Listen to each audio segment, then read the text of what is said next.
ಬಾಲಿವುಡ್ನಿಂದ ನೀವು ಕರೆಸ್ದು ಇಂಟ್ರೊಡ್ಯೂಸ್ ಮಾಡ್ತಾ ಇರೋಂಥ ಸೆಲೆಬ್ರಿಟಿಗಳೇ ಇಲ್ಲ, ಸಾಕಷ್ಟು ಸಾಲು ಕಲಾವಿದರಿದ್ದಾರೆ. ಅದರಲ್ಲೂ ಸಂಜಯ್ ದತ್ ಅಂತ ಕಲಾವಿದರು ನಿಮ್ಮೊಟ್ಟಿಗೆ ಆಫ್ಟರ್ ಲಾಂಗ್ ಟೈಮ್ ಆ್ಯಕ್ಟ್ ಮಾಡ್ತಿದ್ದಾರೆ KD ಸಿನಿಮಾದಲ್ಲಿ. ಸೊ ಹೇಗೆ ಅನಿಸುತ್ತೆ ಸರ್? ಅವ್ರಿಗೆ ಆಲ್ರೆಡಿ ಪರಿಚಯ ಆಯಿತು, ನನಗೆ ಅವ್ರಿಗೆ ಒಂದು ಚಿಕ್ಕ ಪರಿಚಯ ಆಯಿತು.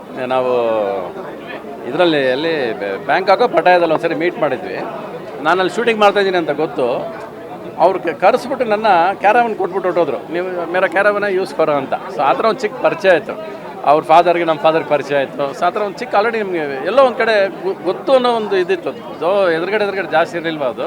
ಇನ್ನು ಮಿಕ್ಕಿದ್ದು ಗೊತ್ತಲ್ಲ, ಪ್ರೇಮ್ ಪಿಕ್ಚರ್ ಅದು, ಎಲ್ಲರೂ ಇರ್ತಾರೆ, ನಾವು ಇದ್ವಿ ಅಷ್ಟೇ ಅಲ್ಲಿ. ಸರ್, ಮೊನ್ನೆ ಪ್ರೆಸ್ ಮೀಟಲ್ಲಿ ನೀವು ಹೇಳೋಂಥ ಒಂದು ಮಾತು, ಸ್ಟಾರ್ಗಳು ವರ್ಷಕ್ಕೆ 2 ಸಿನಿಮಾ 3 ಸಿನಿಮಾ ಮಾಡಬೇಕು ಅನ್ನೋಂಥದ್ದು ತಪ್ಪು. ಯಶ್ ದರ್ಶನ್ ಅವರೆಲ್ಲ ಬ್ಯಾಕ್ ಟು ಬ್ಯಾಕ್ ಸಿನಿಮಾಗಳನ್ನ ಮಾಡಿದ್ರೆ ಅವ್ರು ವ್ಯಾಲ್ಯೂ ಹೊರಟೋಗುತ್ತೆ ಅಂತ ದೊಡ್ಡ ಮಟ್ಟಕ್ಕೆ ಸುದ್ದಿಯಾಗಿದೆ. ದೊಡ್ಡ ಮಟ್ಟಕ್ಕೆ ವೈಬ್ರೇಷನ್ ಕ್ರಿಯೇಟ್ ಆಗಿದೆ ಸರ್. ಇಲ್ಲ, ಯಾವೀರ ಮನೇಲಿ ಕೂತರಿಗೆ ಇಷ್ಟಪಡ್ತಾರೆ, ಅವ್ರಿಗೆಲ್ಲ ಇಷ್ಟಪಡೋದು ಬೇಕು. ಅವ್ರಿಗೊಂದು ಬ್ರ್ಯಾಂಡ್ ಕ್ರಿಯೇಟ್ ಆಗಿದೆ ಇವಾಗ. ಯಶ್ ಇಸ್ ಒಂದು ಬ್ರ್ಯಾಂಡ್. ಇವಾಗ ಅವನು ತಿಂಗಳಿಗೊಂದು ಸಿನಿಮಾ ಮಾಡೋಕ್ಕಾಗಲ್ಲ. ಅವನು KGF ಕಾಂಪೀಟ್ ಮಾಡಬೇಕು, plus all over world reach ಆಗಬೇಕು. ಈಗ ನಾವು ಅದೇ ಥರ ಎಕ್ಸ್ಪೆಕ್ಟ್ ಮಾಡ್ತೀವಿ. KGFಗಿಂತ ಮೇಲೆ ಏನು ಮಾಡಬೇಕು ಅಂತ ಯೋಚನೆ ಮಾಡ್ತೀವಿ. ಸೊ ನಾಳೆ ಬೇಕು ಪುಸ್ತಕ ಅಂತ ಸ್ಟಾರ್ಟ್ ಮಾಡೋಕ್ಕಾಗಲ್ಲ. ಈಗ ಒಂದು ಸ್ಟಾರ್ಟ್ ಮಾಡಿದ್ದಾರೆ, ಎಲ್ಲರೂ ಅದ್ರ ಎನರ್ಜಿ ಅದಕ್ಕೆ ಹಾಕೋಣ ಅಲ್ವಾ. ಕನ್ನಡ ಇಂಡಸ್ಟ್ರಿನ ಮೇಲೆ ಕೆತ್ತೋಗೋರು ಯಾರಾದ್ರೂ ಏನಂತೆ, ಅದು ಯಶ್ ಆಗಲಿ, ದರ್ಶನ್ ಆಗಲಿ, ಸುದೀಪ್ ಆಗಲಿ, ಸಿನಿಮಾ ಇಂಡಸ್ಟ್ರಿನ ಹಿಂಗೆ ಎತ್ಕೊಂಡು ಹೋಗ್ತಾ ಇರ್ಬೇಕು ಮೇಲಕ್ಕೆ ಅಷ್ಟೇ. ಇಲ್ಲ sir, you are the only 1% who told that fact sir. ಎಲ್ಲರೂ ವರ್ಷಕ್ಕೆ ಸುಮಾರು ಸಿನಿಮಾ ಮಾಡಲಿ ಅನ್ನೋ ವಿಷಯದಲ್ಲಿ ಅಪೋಸಿಟ್ ಆಗಿ ಒಂದು ಕೌಂಟರ್ ಕೊಟ್ಟಂಥವ್ರು. ಅಂದರೆ ಇಟ್ಸ್ ಆಲ್ ಅಬೌಟ್ ನಾಲೆಜ್. ನಾವು ಫ್ಯಾಕ್ಟ್ ಮಾತಾಡಬೇಕು ಅಷ್ಟೇ, ಇರೋದನ್ನು ಮಾತಾಡಬೇಕು. ನಾವು ಬೇರೆ ನಮಗೋಸ್ಕರ ಮಾತಾಡೋದಲ್ಲ.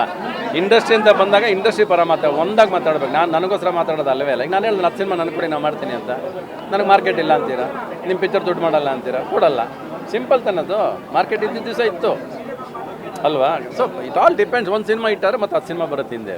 ಹಂಗೆ ಜನಕ್ಕೂ ಬೇಕಲ್ವಾ. ಒಂದು ಥಿಯೇಟ್ರ್ ಒಳಗೆ ಹೋಗ್ಬೇಕು. ಯಾವ ಹೋಟ್ಲಿಗೆ ಹೋಗ್ತೀರಾ ನೀವು ತಿನ್ನೋದಕ್ಕೆ? ನೀವು ಇಷ್ಟ ಆಗಿದ್ದು ಹೋಟ್ಲಿಗೆ ತಿನ್ನೋ ಹೋಗ್ತೀರಾ.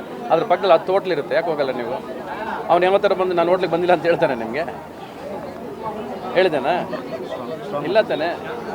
ಹಂಗೆ ಅದು ಯಾವ ಸಿನಿಮಾ ಚೆನ್ನಾಗಿದೆ ಅವ್ನು ನುಕ್ಕೊಂಡು ಹೋಗ್ತಾನೆ. ಬಟ್ ಬೆಂಗಳೂರಲ್ಲಿ ಒಂದು ನಮ್ಗೆ ಯಾವಾಗ ಇದ್ದಿದ್ದು ಕಾಂಪಿಟೇಷನ್ ಆವಾಗಿದ್ದ, we are competing all the time 5 languages.